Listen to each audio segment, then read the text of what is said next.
Deməli, bu həkim Əmraslan Əmraslanov International 2-də işləyir. Mənim başıma oyun açır və bunu açıqlamaq istəyirəm ki, məni 2 dəfə əməliyyat edibdir. 2 əməliyyatı da çox bərbad vəziyyətdədir, hal-hazırda da elədir. Birinci əməliyyatından 9000 aldı, çek vermədi, tələb elədim. Kassada ödəniş eləmişəm və çekimi vermədilər. Əməliyyatım çox pis haldadır, böyük şıramlar, çapıqlar və dəri sallantılar əmələ gəlibdir. Əməliyyatların heç birisi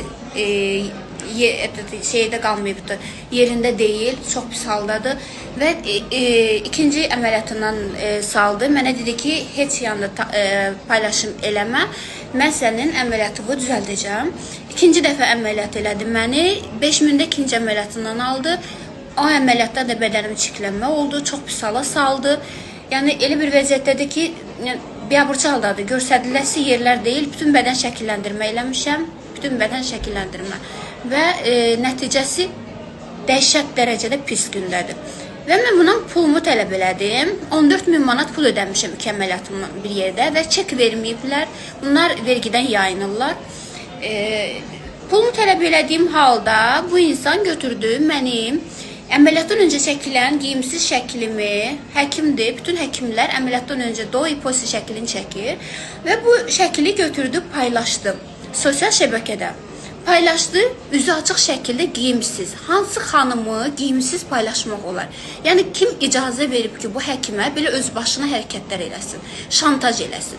Açıqlama olaraq da dedi ki, o məndən pul tələb elədi, mənim haqqımda danışdı deyə mən onu paylaşım eləmişəm.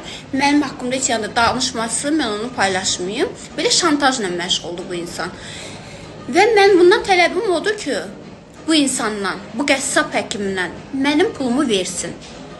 14000 manat az pul deyil, yerdən yığılmır o pul. Sənin üçün, yəni bir əməliyyatın puludursa, mənim üçün o illərin əziyyətin puludur.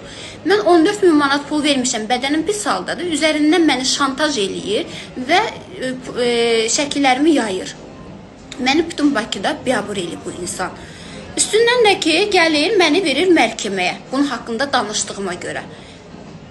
Deyirləri, oğru necə bağırırsa, doğrunun bağrı yarıldı. Bax, həmən hərəkətlər eləyir. Bu deyir ki, get kimə şikayət etsən, elə mən heç kimdən qorxmuram, nə polisdən qorxuram, nə qanundan qorxuram. Mən bu Bakıda mənəm də, məndən başqası yoxdur. Yəni, bu nə öz başınalıqdır. Saxta sertifikatla işləyir, yəni qanunsuz şəkildə işləyir, çek vermir. Ödəniş vergidən yayınır, bədəni pis hala salır. Mənim qədər nə qədər xanımlar var ki, mesajlar yazıblar ki, bizi də o vəziyyətə salıbdır. Yəni, bu qədər hərəkətlər eləyir, öz başına da işləyir. Yəni, bu insana xahiş edirəm, bu videomu paylaşılsın və bu insan haqqında tədbir görülsün. Mənim pulumu geri qaytarsın, mənə şəkilmə görə cavab versin qanun qarşısında. Yəni, bu Azərbaycanda bu qədər özbaşınalıq olar. Mən tələb elədiyim odur ki, haqsızlıq elədiyi yerdə bu dəqiqə at oynadır. Gündə 5 dənə, 10 dənə əməliyyat eləyir. Dünya vecinə deyil. Xanımlar da mən kimdə nə qədər insanlardan zəng eləyirlər, eşitirəm ki, bizi də deyir, o formada şantaj eləyir pulumuzu istədiyimiz halda. Sən mənim bədənimi normal əməliyyat eləyərdin, bədən şəkilləndirməmi, mən sənin pul tələb eləməzdim. Mən niyə 14000 verməliyim ki, mən bu dəqiqə hal-hazırda yararsız haldadır bədənim? Bu nə öz başınalıqdır. Durub verir hələ mənim məhkəməyə. Xahiş edirəm, Əmraslanın kimi şikayətçidirsə, Əmraslanın kimi bərbad günə qoyubsa, hər kəs videonun altında rəylərinizi yazın ki, hər kəs qalxsın ayağa ki, yəni bu nə haldır, bu nə vəziyyətdir, bu nə öz başınalıqdır. Hələ kimsə hansı bir xanımı şantaj eləmək nə deməkdir? Yəni, Nüjel Bakıda buna baxan yoxdur.